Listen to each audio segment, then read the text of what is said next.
para entender que o sujeito matou o outro com disparo de arma de fogo.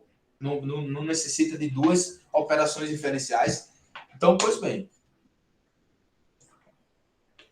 apesar da testemunha não ter visto diretamente o sujeito efetuando os disparos contra a vítima, mas por duas operações diferenciais, a gente entende que aquele sujeito foi quem efetuou os disparos de arma de fogo. Tranquilo, pessoal? Deu para entender aí? Isso é indício em uma acepção. Em uma acepção. Que acepção é essa? Um indício como prova indireta. Como é uma acepção da palavra indício, indício como prova indireta. Tá dando para acompanhar? Vocês estão calados demais, eu fiquei preocupado. Eu tô aqui, tio. E aí, Tamara? Diana tá em QAP. QAP total. Mentira, Alan. Vamos lá. Bárbara também. Pô, só a galera, só sinistro aí. Pensa na responsabilidade. Então, vamos lá. Então, a próxima acepção da palavra indício o próximo significado é o indício como prova indireta, como prova semiplena, beleza? Então, eu trouxe aqui o 239. 239 vai dizer assim: considere indício a circunstância conhecida e provada que, tendo relação com falta, autorize por indução concluir-se a existência de outra ou outras circunstâncias. Se vocês não tivessem ouvido essa explicação agora, o que se daria para entender desse 239? Você ia ficar extremamente confuso. Aqui, o indício como prova indireta. Tranquilo, pessoal? Tranquilo. E indício como prova semiplena é justamente aquilo que a gente colhe no inquérito. Esses elementos de informação. Aqui, ó. Sinônimo de prova semiplena, que é a segunda acepção da palavra indício. É uma prova com menor valor persuasivo, menor grau de convencimento, que não autoriza um juízo de certeza, mas sim de mera probabilidade. Tranquilo? É como, pessoal, aqui, ó, o professor Renato Brasileiro traz a ideia aqui, ó. Ele diz, ó, pessoal, cuidado que esse juiz de certeza, eu só observo ele aqui, ó, na sentença. Ele disse que já denunciou o sujeito, e o juiz rejeitou a denúncia dele, dizendo assim, ó, o Ministério Público não trouxe um juiz de certeza, portanto, não recebeu a denúncia, deixou de receber a denúncia. Aí ele lembra, olha, só, pessoal, você começa na escala, e a gente vai observar isso aqui, ele diz na escala de 0%, mas eu já não vejo de 0%, porque se tem 0% de suspeita do sujeito, o sujeito não precisar, não poderia ter nem persecução penal em desfavor dele. Eu parto da ideia de que começa com 1%. O sujeito é suspeito, beleza? E aí começa a aumentar esse nível de suspeição em relação ao sujeito, 12%, 3% e por aí vai. Até a autoridade policial, com base na sua análise técnico-jurídica, né, artigo 2º, parágrafo 6º, lá da Lei 12.830 de 2013, né, com o livre convencimento ali, aquela análise técnica e jurídica feita pela autoridade policial vai e indicia o sujeito. Aí sim, eu passo a ter ali um mero juiz de suspeita para ser já um indiciado. Né? Veja que aqui ainda não tem o juiz de certeza, tem o juiz de mera probabilidade. Só temos indícios ainda, né? Prova semiplena. A não ser que tenha aquelas exceções lá que tenha colhido prova. Tranquilo? Mas eu tenho o juiz ali de mera probabilidade.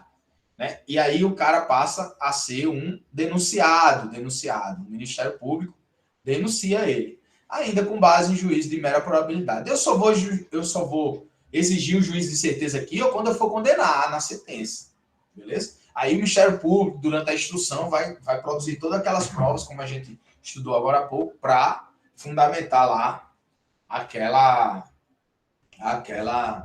condenação, beleza? Ó, outro ponto aqui, ó, que eu trouxe aqui para os senhores foi, neste caso, os indícios não autorizam a condenação de alguém, pois ela não pode ocorrer com base em mera probabilidade. Como eu já falei, né? Não se pode condenar sujeito só com base nessa acepção da palavra indício aqui, com uma prova semiplena. Tranquilo? Aqui, ó, os indícios como prova semiplena são comumente utilizados para a decretação das medidas cautelares que necessitam do fundus comisso delito e não do juízo de certeza. O que é que eu tenho aqui? Ó? Meros juízo de probabilidade. Beleza? Fundus comisso delito para fundamentar lá uma prisão preventiva. E aí eu trago o texto do artigo 312, que a gente já estudou lá, prisões. Quando a gente estudou lá a prisão preventiva, a gente viu os requisitos do 312, né, que poderá ser decretada com base na garantia da ordem econômica, da ordem pública, conveniência da instrução criminal para assegurar a aplicação da lei. Quando houver prova da existência do crime. Prova da existência do crime. A prova da existência do crime, aí sim, eu tenho o juízo de certeza, que é justamente a prova da existência do crime é a materialidade. Então, provar a materialidade. Agora, o indício suficiente de autoria, indício suficiente gerado pelo estado de liberdade do sujeito, do imputado. O indício suficiente de autoria está dizendo aqui, ó, como sentido de prova semiplena. Tranquilo? Então, eu tenho ali a prova da existência do crime, a materialidade, aí eu tenho o juízo de certeza, sim, e eu tenho agora a autoria do crime, né, que é os indícios suficientes de autoria como uma prova semiplena, beleza? Aí, então, aqui, ó. Os indícios são suficientes para condenar alguém? A pergunta provocadora, né? Não é possível utilizar os indícios como prova semiplena para condenar alguém, pois não é possível haver condenação por meio de um mero juízo de probabilidade. Já havia falado. Então, por outro lado, no outro giro, né, eu tenho o sinônimo de prova indireta. Nesse sim, eu posso ter um juízo como prova indireta, um decreto condenatório. Tranquilo? A gente já observou isso aqui. É importante. Não é possível provar todos os crimes em prova direta. Na grande maioria dos casos, a condenação é feita por uma prova indireta. É claro, pessoal, é claro que o sujeito que comete uma infração penal, ele vai se valer de todos os meios necessários para que a persecução penal não o alcance. Né? Então, ter uma prova direta no processo penal é pouco provável. É pouco provável. Por que aí é pouco provável? Porque o sujeito que comete a infração penal, ele se vale de todos os meios possíveis e inimagináveis para não ser alcançado pela persecução penal, tranquilo? Então, essa prova indireta, esse indício como prova indireta, ele é mais comum na massiva quantidade de processos que a gente tem aí no ordenamento, beleza? Então, eu trouxe julgado aqui porque o texto dele é muito, muito bonito, muito tragável. Olha só. Forte na premissa de que o princípio do processo penal do favo rei não ilide a possibilidade de utilização de presunções omnis facti pelo juiz para decidir sobre a procedência do juiz puniente. Maxime porque o Código de Processo Penal prevê expressamente a prova indiciária, que é a prova indireta. A primeira turma do STF concluiu que o julgador pode, através de um fato devidamente provado, que não constitui elemento do tipo penal, mediante raciocínio engendrado com um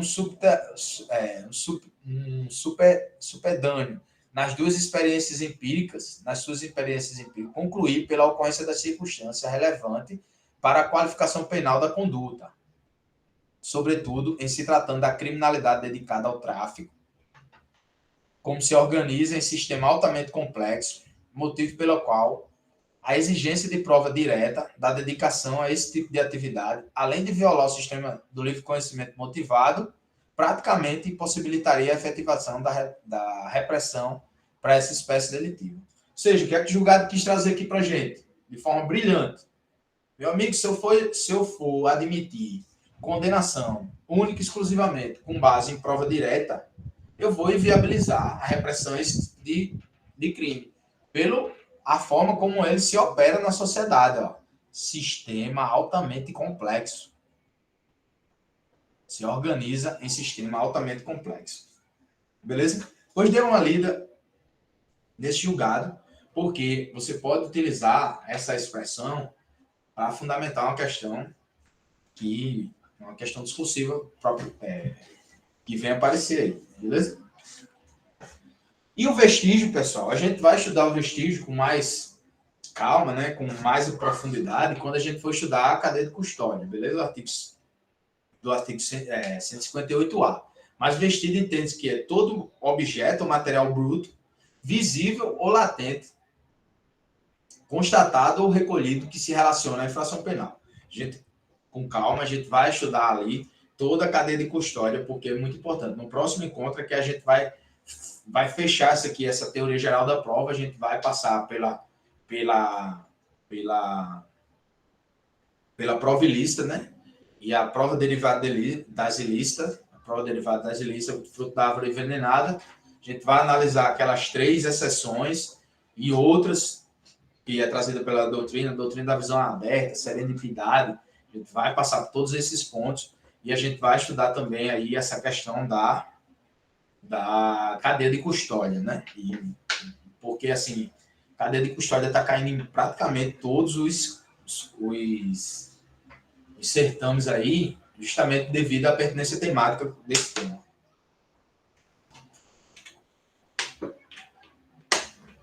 Objeto da prova. Isso aqui é importante. Por que esse objeto da prova é importante? Porque saber para que serve aquela prova, né? Qual o objetivo daquela prova, qual o objeto dela, vai fazer com que evite uma demasiada prestação jurisdicional com relação ao tempo que esse processo se desenvolve, beleza?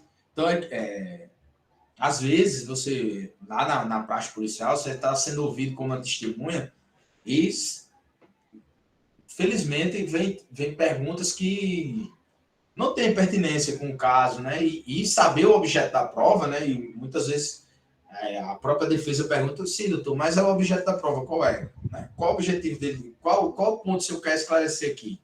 Porque muitas vezes perguntas impertinentes, perguntas protelatórias, perguntas que não tem objeto ali, né? Não está em discussão, para que, assim, a defesa vai trilhar pelo ponto que ele acha mais conveniente para o réu, beleza? Então, ali, um juiz atento a isso aqui, ele vai evitar que desvirtue toda aquela cadeia probatória, tranquilo? É a verdade ou falsidade de uma afirmação sobre um fato que interessa a solução do processo. Ou seja, eu tenho aqui, ó, a verdade ou a falsidade de uma afirmação, beleza? Sobre o fato. Geralmente, ó, muito material conceituando aqui, ele fala assim, ó, verdade ou falsidade sobre um fato que interessa a solução do processo. Mas, na verdade, quando você vê a prova não se debruça sobre isso. A prova ela vai se debruçar sobre a afirmação que fizeram sobre o fato, né? Se essa afirmação é verdade ou essa afirmação é falsa. Então, eu tenho uma verdade ou tenho uma falsidade em relação a uma afirmação que se fez sobre o fato que ocorreu. Tranquilo? Então, isso aqui é muito importante, porque eu vejo uma questão objetiva cobrando esse ponto aqui, muita gente vai cair. Por quê? Se eu falo que é uma verdade ou uma falsidade sobre um fato, né, eu acabo por desmerecer a ideia da prova, porque a prova não vai tratar sobre isso, a prova vai tratar sobre uma afirmação que se fez sobre o fato, beleza? É ideal entender que jamais seria possível provar os fatos, pois isso cairia na verdade real, que eu já expliquei, né? O que é que a gente tem? Verdade processual. Porque essa verdade real aí, ó, é uma verdade intangível, beleza? São as afirmações feitas sobre os fatos, né? O melhor juiz é aquele que consegue delimitar o objeto da prova. Ou seja, o juiz atento a isso aqui, ele evita que o processo fique marchando. Tranquilo? Pois a delimitação bem feita, ó, a delimitação bem feita e bem fiscalizada pelo magistrado, não é o magistrado ser está travestido de um órgão acusador, não é o magistrado ser ali abusar da autoridade, mas é o magistrado estar atento, né, sobre essa duração razoável do processo, tranquilo?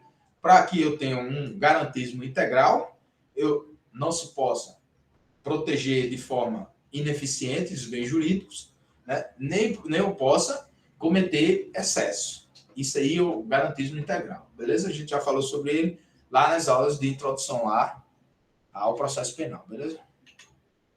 Então, ó, objeto da prova, o que deve ser objeto da prova no processo penal. Então, o que é que deve ser provado no processo penal? Os costumes devem ser provados no processo penal. Né?